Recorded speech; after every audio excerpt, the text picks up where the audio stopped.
लड़कों के साथ का एक नया अनुभव। दोस्तों, फिर मेरा एक तो कर दो जल्दी से, नीचे देखो और वहाँ पे एक लाल कलर का सब्सक्राइब बटन है, उसको दबा दो। और उसके बाजू में ही एक घंटी बनी हुई है, उसको भी दबा दो जल्दी से। चलो, मैं अब स्टोरी शुरू कर रही हूँ। क्यों, क्या हुआ, अभी तक सब्सक्राइब नहीं किया? चलो जल्दी से जाओ और सब्सक्राइब करो। एसआर के स्टोरी लवर के सभी मित्रों को मेरा नमस्कार। मेरा नाम डॉली है। मैं छत्तीसगढ़ में रहती हूँ। मेरी उम्र 35 वर्ष है और मेरी दूसरी शादी अभी कुछ महीनों पहले ही हुई है।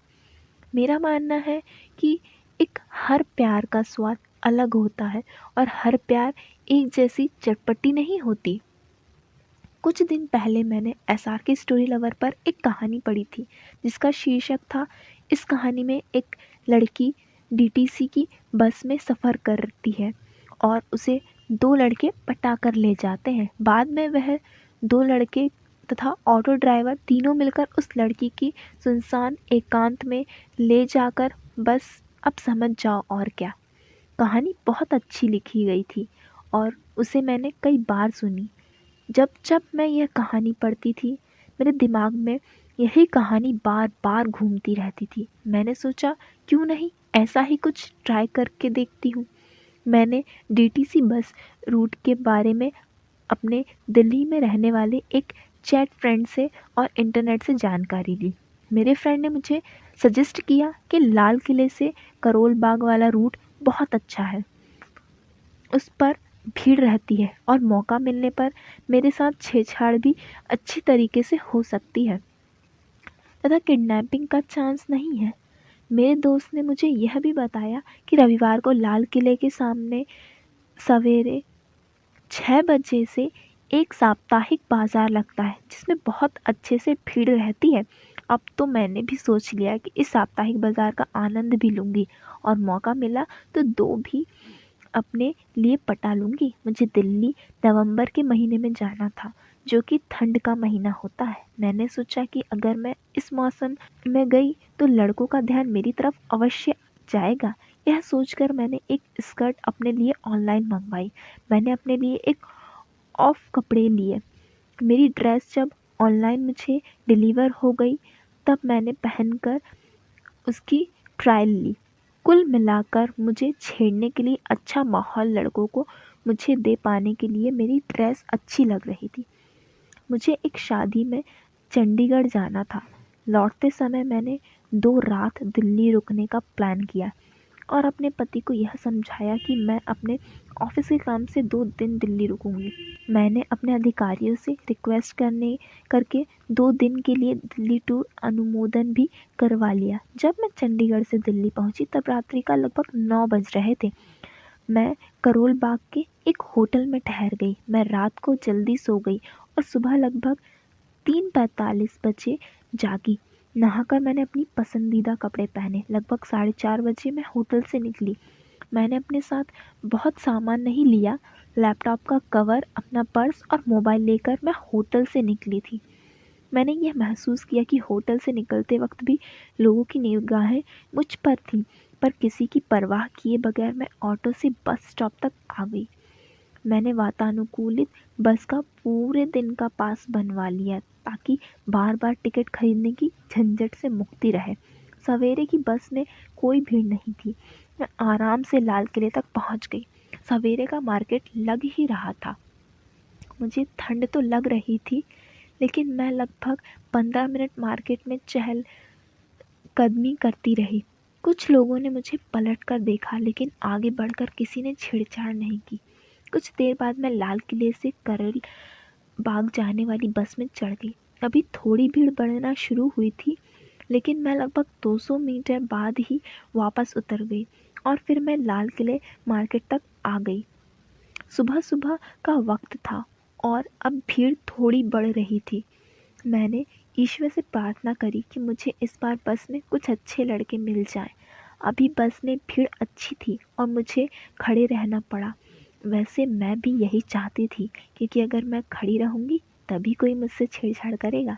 थोड़ी देर बाद मैंने अपने पर कुछ दबाव महसूस किया। पलटकर देखा तो एक अधेड़ उम्र का आदमी खड़ा था। मुझे ठीक नहीं लगा, इसीलिए मैं वहाँ से हट गई। कुछ देर बाद एक स्टॉप पर काफ़ी लोग चढ़े। काफ़ी लोग मेरे पास आकर ही खड़े थे। कुछ देर बाद मैंने कुछ दबाव महसूस किया। देखा तो 3 लड़के पीछे खड़े हुए थे। शक्ल से लगता था कि वे किसी कोचिंग क्लास वगैरह में जा रहे हैं, क्योंकि उनके पास भी लैपटॉप थे। मैंने कुछ भी प्रतिक्रिया नहीं दी। इस वजह से उन लोगों की थोड़ी हिम्मत बढ़ गई और वह मुझे इधर-उधर छूने का प्रयास करने लगे। अपनी तरफ से उन लड़कों को हिंट देने के लिए मैं अपने पीछे खड़े लड़के को देखकर थोड़ा-सा मुस्कुराई और थोड़ा पीछे खिसक गई, जिससे कि मेरे पीछे के लड़के के साथ मैं थोड़ा सटक कर खड़ी रह सकूं। फिर तो लड़कों की जैसे लॉटरी निकल आई। उन्होंने मेरे को दबाव शुरू किया। मैं बड़ी मुश्किल से अपने रोक पा रही थी। एक लड़के ने मेरे कान में धीरे से पूछा, मज़ा आ रहा है ना जाने मन? मैंने उसे आँख के इशारे से हाँ में जवाब दिया। तो चलो ना हमारे साथ, तुम्हें जन्नत का आनंद देंगे। उस लड़के ने दोबारा बोला, जिसका मैंने कोई जवाब नहीं दिया। बस जब पूजा पार्क के पास से गुजरी तो मैं बस से उतर गई और पूजा पार्क में घुस गई। तेज तेज कदमों से चलकर मैं पूजा पार्क के एक कोने की तरफ जाकर बेंच पर बैठ गई। बहुत जल्दी वे तीनों लड़के भी मेरे पास आ गए। मेरा दिल डर कर बहुत तेज़ी से धड़क रहा था। मेरे पास आकर उन लड़कों ने एक ने बोला, क्या चाहिए रानी तुम्हें? मैंने सुनकर कुछ जवाब नहीं दिया। तब उसने दोबारा बोला, हमारे साथ चलो और तुम्हें जन्नत का मज़ा देंगे। अब मैंने हिम्मत करके बोला, मैं कहीं नहीं जाऊंगी। हाँ, यदि आप लोग चाहो तो 2 लड़के मेरे होटल में आकर मेरे साथ मज़े लूट सकते हो। कुछ इस तरह से। यह बोलकर मैंने उन्हें अपने मोबाइल में रखी हुई फ़ोटो बता दी। मैंने उन्हें इशारा दिया, यह मालूम हो जाए कि मैं क्या चाहती हूँ। फ़ोटो देखकर उसमें से एक ने मेरे मज़े लेते हुए बोला, हम तीनों को बुला लो ना अपने होटल में। मैं थोड़ा कड़ा रुख अपनाते हुए बोली, 3 क्यों? तब उसने बोला, कुछ नहीं। इस पर मैं नाराज़ होकर बोली, सिर्फ 2 को बुला रही हूँ। और हाँ, मेरे पास अगर आना है तो अपने मोबाइल मेरे पास जमा करके ही शुरू कर पाओगे।